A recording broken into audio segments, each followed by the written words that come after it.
এদিকে আমি chicken fry করে নিচ্ছি অনেকগুলো, কারণ চিকেন আমার অনেক ফেভারিট একটা খাবার। আর আজকে আমি নিজেই ফ্রাই করছি লিটারেলি। আগে তো তেল দেখলেই আমার ভয় লাগতো কড়াইয়ের উপর, বাট না, এখন আমার অনেক সাহস হয়ে গেছে, আমি নিজে ফ্রাই করছি। তার আগে একটু চলে গেছিলাম ডেইলি শপিংয়ে, অ্যান্ড এসে যে লেভেলের গরম লাগছিল ভাইরে ভাই। সো আর বেশি কথা না বলে ভ্লগটা শুরু করা যাক। হাই গেস, আসসালামু আলাইকুম, it's me and welcome back to my Facebook page and also YouTube channel. কেমন আছো তোমরা সবাই? আশা করি সবাই অনেক বেশি ভালো আছো। গাইজ, এটা হচ্ছে সন্ধ্যাবেলা একটুখানি শুয়েছিলাম, তারপর ওই তো ব্রাশ করে নিচ্ছি, কাজ হচ্ছে এখন বাইরে চলে যাবো। আর একটু ফ্রেশ ফ্রেশ লাগবে যদি ফ্রেশ হয়ে নিই। এমনিতে অলওয়েজ শুয়ে বসে থাকি, তাই কোথাও যাওয়ার আগে মানে খুবই বেশি বিরক্তি লাগে। তো গাইজ, তারপর তো মুখ হাত তো মুছে তারপর হচ্ছে ক্রিম লাগাই নিচ্ছিলাম, দেন একটু হচ্ছে লিপস্টিক লাগাই নিলাম। আর এখন হচ্ছে চলে যাবো একটুখানি শপিং করতে, অনেকদিন হলো বাইরে যাই না, মানে লিটারেলি কাজ ছাড়া বাইরে যাওয়াই হয় না। আর এদিকে লিপস্টিক দিতে দিতে আমার ঠোঁটের অবস্থা একদমই বাজে হয়ে গেছে, খুবই কালো হয়ে গেছে। তোমরা যারা মেয়েরাও আমাকে অবশ্যই সাজেস্ট করো যে আমি কি ইউজ করতে পারি। এই জন্যে আসলে আমার কিছু ইউজ করতেই মন চায় না, মানে আমি এত এনার্জি পাই না, টাইমই পাই না বাইরে ভাই। তো তারপর বের হয়ে গেলাম, আর ওইদিকে লিফটের অবস্থা দেখতেই পারলাম কত বাজে হয়ে আছে, মানে ক্লিন করতে হবে। তো তারপর আর কি বের হয়ে গেলাম, আমাদের বাসার থেকে যদিও বেশি দূরে না ডেইলি শপিং। সো এই তো চলে আসলাম, আর ভিতরে গিয়ে আমি তোমাদের সাথে কোনো ক্লিপসই শেয়ার করতে পারিনি, ডোন্ট মাইন্ড। তো তারপর অনেক কিছু কিনলাম, কেনাকাটা করলাম, মেইনলি আমার খাবার দাবার কিনলাম, আমি যেগুলো খাই আর কি। খাবার দাবার কেনা শেষ, এখন যাচ্ছি বাসার উদ্দেশ্যেই। তো চলে আসছি এখন হচ্ছে লিফটের মধ্যে। আর এইদিকে দেখতেই পাচ্ছ তোমরা, আর এই তো আমার হাতে হচ্ছে আমার খাবার দাবারের ব্যাগ। যদিও সব কিছুতে আমি খাই, তাই না, বাট এই ব্যাগটা আমার হাতে। আমার নর্মালি এগুলো জিনিস একদম পছন্দ না, হাতে ব্যাগ টানা, ইভেন আমার টাকার ব্যাগ নিয়েও পছন্দ না। বাইরে গেলে আমার মনে হয় যে আমার সাথে কেউ থাকবে, কাজিন টাজিন থাকবে, আর আমার যে কেউ থাকবে তাদের কাছে থাকবে এগুলো। আমার কেন যেন খুবই বিরক্তি লাগে এগুলো টানতে।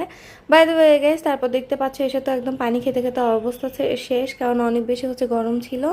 আর এইদিকে হচ্ছে ব্রেস্ট পিস দেখতে পাচ্ছ, এটা দিয়ে আমি একটু পরে বানাবো চিকেন ফ্রাই, সো তোমরা দেখতেই পারবা। এই আমি বান্ডাটা নিচ্ছি, এই বান্ডাটা, আর হচ্ছে এর মধ্যে গাড়ি আছে অ্যান্ড হচ্ছে চকলেট আছে। এখন আমি খুলবো না, জাস্ট এমনি তোমাদেরকে বাইরে থেকে আর কি দেখাইলাম একটু। আমার এই ধরনের কিউট জিনিসগুলো অনেক বেশি পছন্দ হয়। তারপর স্লাইম। সো গাইজ, দেখতে পাচ্ছ এখন হচ্ছে বানাবো চিকেন ফ্রাই। এখানে গুঁড়ামরিচ দেওয়া হয়েছে অ্যান্ড লবণ দেওয়া হয়েছে। কী কী দেই তোমরা তো দেখতেই পারতেছো, আমি তাও বলে দিব। তারপর হচ্ছে দেওয়া হলো এখানে ধনিয়ার গুঁড়া।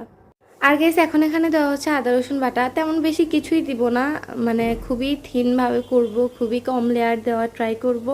তারপর এখানে দেওয়া হলো একটা ডিম, খুবই কম লেয়ার দেওয়ার হচ্ছে ট্রাই করব, কারণ হচ্ছে তাহলে একদম কেএফসির মতো লাগে খেতে, লিটারেলি অনেক বেশি মজা হয়। দেন অবভিয়াসলি এদিকে অনেকগুলো বেসন অ্যাড করতে হবে। আজকে ব্রেড ক্রাম্বস দিয়ে করব না, বেশ একটা ভালো লাগে না আমার মুচমুচা টাইপ, আমার হচ্ছে একদম নরমই ভালো লাগে, কারণ তাহলে হচ্ছে কেএফসির মতো লাগে, যেটা আগেও বললাম।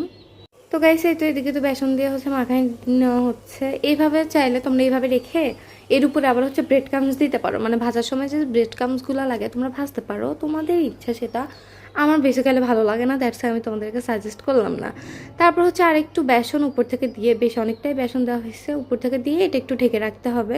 আর তারপর একটুখানি পরে এসে ভাজতে হবে। এই তো এখন হচ্ছে প্যানটা গরম হয়ে গেলে তেল দিতে হবে, তারপর আরও একটুখানি গরমের জন্য দিতে হবে। আর তারপর গাইজ দেখো, লিটারেলি আমি এগুলো একটা একটা করে ছাড়তেছিলাম চুলাতে, আমি চুলাতে না প্যানে ছাড়তেছিলাম। তো দেখতেই পাচ্ছ, আমি তোমাদেরকে আগের একটা ভিডিওতেও বললাম যে আমার কিন্তু অনেক ভয় লাগে তেলের মধ্যে ছাড়তে, বাট আমি হচ্ছে আজকে কিন্তু নিজে নিজেই ছাড়ছি। যাই হোক গাইস, মেয়ে মানুষ তো রান্না বান্না করতেই হয়, মানে শিখতেই হয়, শিখে রাখা ভালো, না করা লাগলেও মানে শিখে রাখা হয়, কখন কোন সিচুয়েশন হয় এটা তো বলা যায় না, তাই না। বাই দ্য ওয়ে গাইস, আমি নিজেই পারি না, তোমাদেরকে আবার জ্ঞান দিচ্ছি। যাই হোক, আমার এখন করার প্রয়োজন পড়ে না, মেয়ে মানুষই জন্মেছে ভাই, একটু কিছু না পারলে কেমনে হবে, সবাই পারে, সব মেয়ে রান্না বান্না পারে, জাস্ট হচ্ছে ঢং করে। এটা কোনো ফ্লেক্সের ব্যাপার না, তুমি মানুষের কাছে যে বলতেছো আয় আমি না রান্না বান্না পাই না, এটা কোনো ফ্লেক্সের ব্যাপার না বইন, তোমার কিছু একটু হইলেও শিখে রাখা উচিত। যাই হোক, তারপর আমি আরও কিছু হচ্ছে ভেজে নিচ্ছিলাম, একবার ভেজে তুলে ফেলছি, আরও কয়েকটা হচ্ছে ছেড়ে দিয়েছিলাম, তারপর এগুলো ফ্রাই হয়ে গেল। আর এইদিকে আমি হচ্ছে সস রেডি করতেছিলাম, কারণ সস ছাড়া তো একদমই ইনকমপ্লিট চিকেন ফ্রাই। আমার খাবারের মধ্যে সবচেয়ে পছন্দের লিস্টে আছে চিকেন।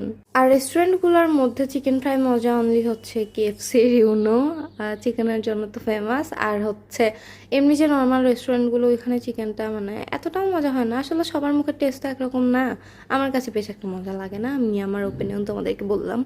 আর তারপরে এদিকে ভাত খেয়ে নিচ্ছিলাম, লিটারালি গেছে আমি একটার পর একটা খেতেই থাকি, এই জন্য আমার পেট ব্যথা করে, ইভেন আমার মাঝে মধ্যে তো থাক না বলি মানে পেট খারাপও হয়ে যায়। আর তারপরে খেয়ে নিলাম পেস্ট্রি। সো গাইস এই ভ্লগটা একটু কেমন লাগলো তোমাদেরকে, এই ভ্লগটা অবশ্যই কমেন্ট করে জানাইও। আল্লাহ হাফিজ।